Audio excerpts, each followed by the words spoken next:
You enough have of to getting pay to poison started. yourself I and was your looking family. up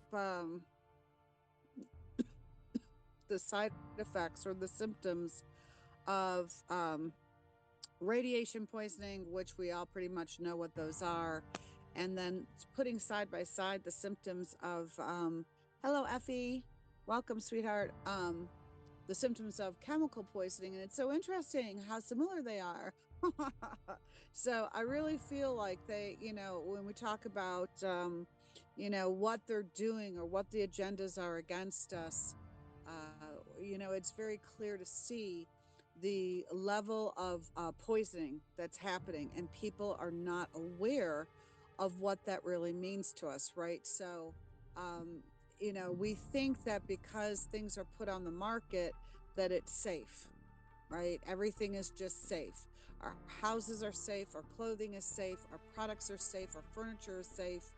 And the smart grid, the cell phones, everything, just computers, it's just safe. They would never market anything that is of a radiation level that would make us sick, right? They would never put anything on the market that would potentially poison us. It would just never occur to people. Well, the government has our back, and they've got the FDA, and they've got all these different organizations that provide safety nets for us.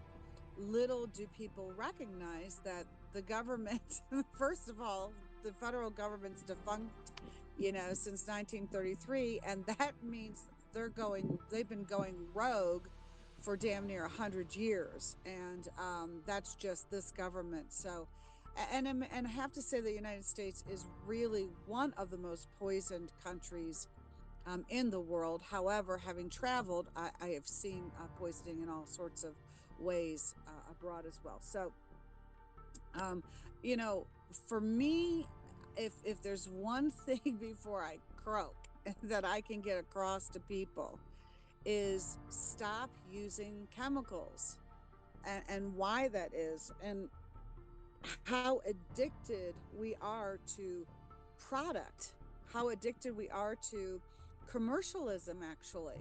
You know, I remember a woman came out here, and she wanted to keep coming out here with her children and her grandchildren. And that's a group of people. And I finally said to her, I said, I really don't mind you visiting. You have a very nice family. It's enjoyable when you stop by, and they love playing with the puppies and everything. But I said, your chemicals, I cannot take the hit, the inebriation, because she wanted me to visit with her, of course.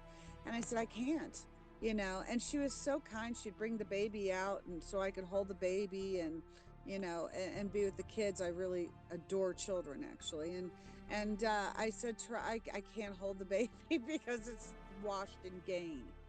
Would you be willing to at least modify your laundry soaps? And she said, absolutely not. My grandmother used Gain. I use Gain. I have great memories with it. And no. And I said, well, okay, no, I can appreciate that. And then I cannot have you keep coming out here and poisoning me, though, because I get sick for 2 weeks after you're gone. So please don't do this anymore.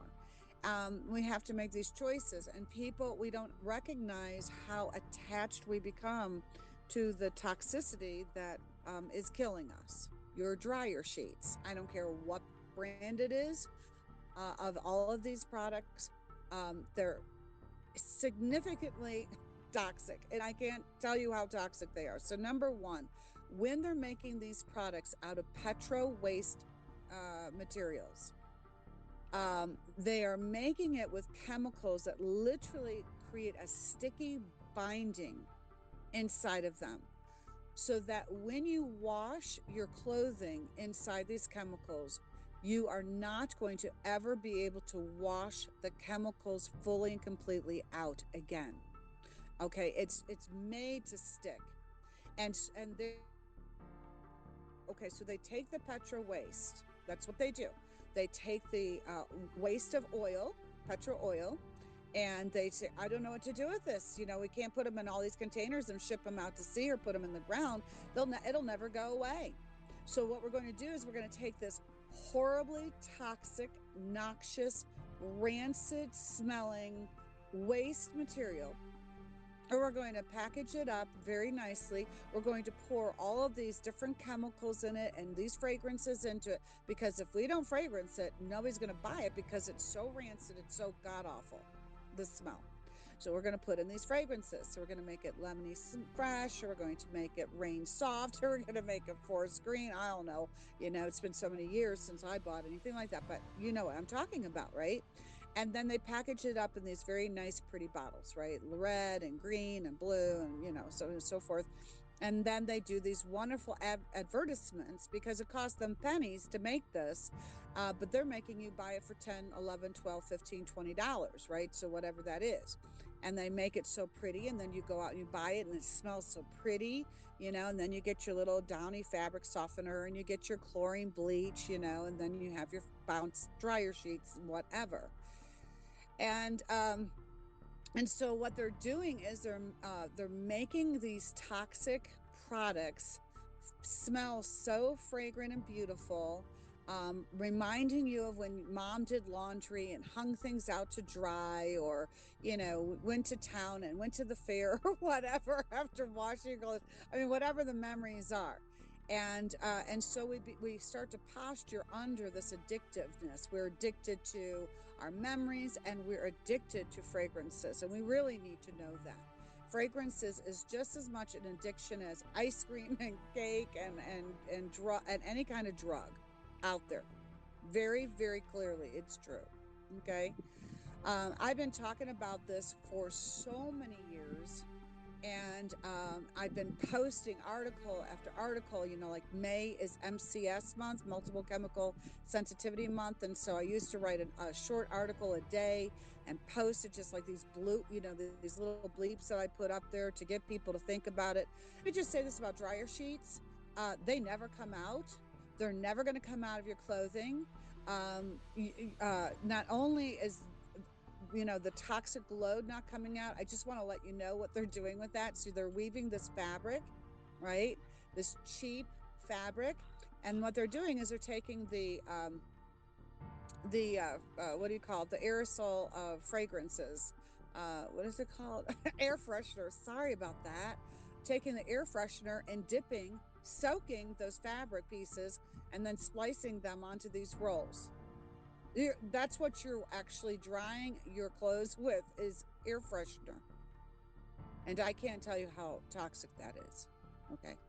So now we'll take all these products that you're washing your clothes in, and then you put them on, and you wear them 24/7.